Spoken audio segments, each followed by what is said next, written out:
บทเพลงที่64นะครับรักครั้งแรกนะรักครั้งแรกใครที่ร้องคล่องแล้วก็ร้องดังๆหน่อยก็แล้วกันหลายๆท่านอาจจะร้องเป็นครั้งแรกนะฮะ อาจจะร้องเป็นครั้งแรกขอบคุณพระเจ้านะครับเชิญครับดนตรีครับ เ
ปฏิสมาที่นี่ หมายถึงว่ามาประชุมที่นี่ด้วยนะครับ มาประชุมที่นี่ด้วย แล้วก็รับปฏิสมาที่นี่ด้วย มีใครบ้างพี่น้องด้วยนะครับ ยืนเลยครับมาประชุมที่นี่ก็ไม่เป็นไรไม่เป็นไร หมายถึงว่ามาประชุมที่นี่แล้วนะฮะเชิญเลยครับทางโน้นมีไหมมีหลายท่านนะครับขอบคุณพระเจ้าป้านงก็รับที่นี่เหรอ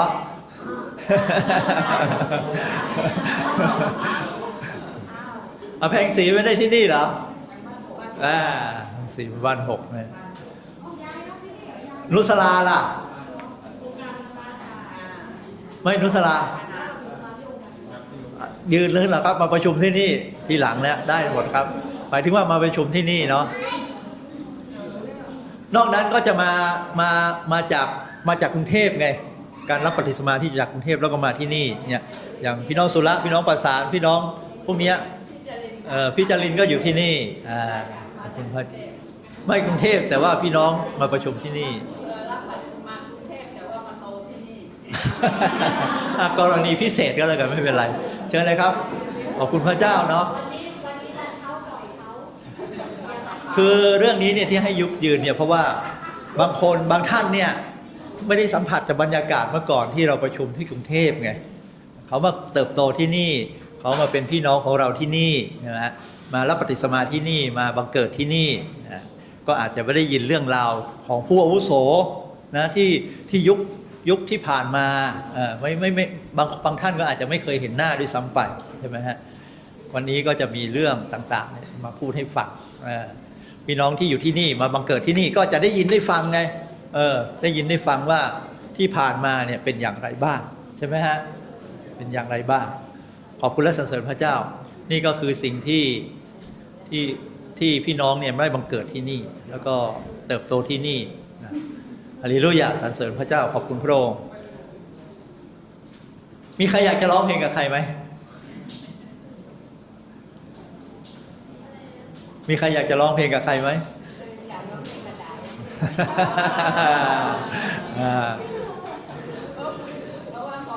ร้องคู่ก็ได้นะครับร้องคู่ก็ได้ถ้าอย่างนั้นเรามาร้องเพลงนี้อีกสักครั้งเนาะร้องเพลงนี้สักครั้งร้องเพลงนี้อีกสักครั้งนะครับเชิญเลยครับ